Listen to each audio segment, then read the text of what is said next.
A splendid evening to everyone. Thank you for responding. Have you ever wished you could turn back the clock and do certain things differently in your life? If yes, please nod your head. Yes, thank you. Everyone is nodding. If only I could do that thing the other way around. If only I didn't make that mistake. If only, if only, if only. The regret of yesterday and the fear of tomorrow can kill you. Recently, I read this article online by World Explorer. They did a research on 200 palliative nurses. These are the nurses who take care of patients in their last few days or weeks. And they asked them, when patients are in their deathbed, what do they talk about? Do you think you talk about the trophies that they won in the Toastmasters contest? Or the achievements they had in their life and their career? No! They talk about their regrets. And this evening, I'd like to share with you the top 2 regrets that was found from this survey, and ask yourself as I share them, do you share those regrets?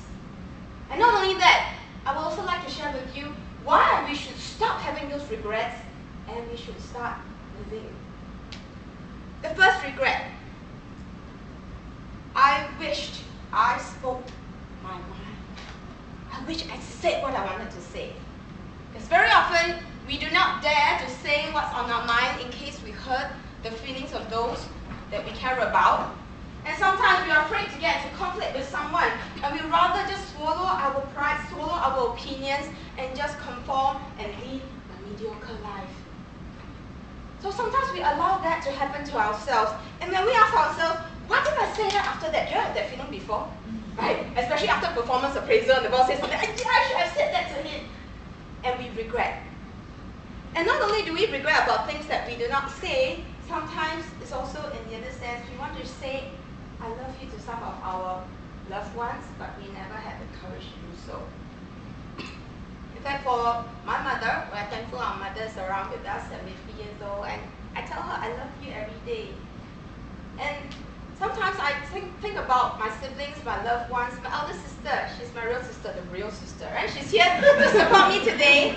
Since about a year ago, she started coming for all my Toastmasters in Mandarin, in English, and she'll come with flowers. I think the flower is for me. So she'll come and support me, and I really thank her. And I always just say thank you, Bibs, and just text her, I love you. But I never had the courage to tell her that. So today I'm going to take this opportunity and tell her in your face, Bibs, I love you! She didn't expect me to do that. Thank you. Have you said I love you to your loved ones recently? If no, why not tonight? Have you thanked your Toastmaster right beside you? If you haven't, please look to the person to your side and say, thank you for being my fellow Toastmaster. Thank you. Thank you for being my friend. Thank you for being my husband. Husband is behind. Do not regret that you did not say what you wanted to say when it's too late. So stop regretting. Start living. The second regret, based on that survey, was I wished I lived the life that I truly wanted than the life that was expected of me. It's really sad, right? Since we were children, even for myself, as we grew up, our parents have expectations of us. Well, when you grow up, you need to study well, you need to work hard, you need to do this, you need to do that. And when we go to school, teachers have expectations of us. Classmates have expectations for us. When we get to the society, the bosses have expectations of us. Our colleagues, our subordinates, expectations. We behave a way that we think people want us to behave, but not a way that we truly feel we want to. And that's very tiring. And recently I had a conversation with my mom, and I told her, because my mom is my #1 fan for speeches, that's why I'm recording myself, is to show my mom on YouTube. And my mom, I said, Mommy, what do you think of this title, Stop Regretting and Start Living? My mom said, well, that's a good title, baby. I said, Mommy, can you share with me, because you're 73 years old, what is your greatest regret in your life? And my mom thought for a while, and she suddenly said, actually, I wish I had my own cake shop. I wanted to run my own business, but when I married your dad, he loved me very much and he didn't want me to work. I said, you mean Papa was a male chauvinist? I said, no. It's just that he was protective of me. And well, after that, my older sister, myself, and then 3 daughters came along. My mom had no chance of getting back to society. She was busy working. Some of you may relate to that.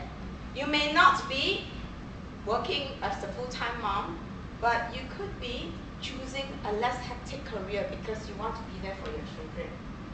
And my mom said, I wish I did what I wanted to do, and I do feel a bit sad sometimes that I didn't do that. And so what happens when we have regrets like that? That we live a life that others expected of us and not what we wanted. If all of you are sitting here and we're still alive and still have energy, do something before it's too late. Start now, pursue those dreams. You do not want to live a life and you tell yourself, I didn't achieve my dreams because of the choices I made and the choices I did not make. But what about my mom at 73?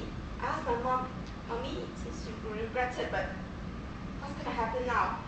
And at that time, I was inspired and I told my mom, I said, actually you can't regret it because it has happened, but you can reframe it and you can refocus.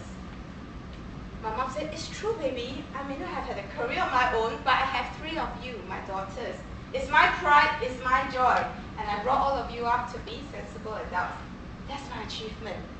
So if you have reached a stage where you think that no way I can pursue that dream of being a pole dancer somewhere in Las Vegas or doing something ridiculous that you always wanted in younger days, then reframe. Appreciate what's happening in your life right now. So in closing, as we look at these top 2 regrets, which of these regrets relate to you? Personally, I have allowed myself to be drawn and sucked in by a lot of regrets I had in my life. They were like invisible shackles to my ankles, stopping me from doing a lot of things. But as I went through this thought process in putting this speech together, I told myself, hey, as I inspire everyone tonight, and I look forward to do that, I want to inspire myself for a start. So I tell myself, give myself permission to let go of all my regrets. I want to stop regretting, and I want to start living. And I'd like everyone to say that together with me. Together,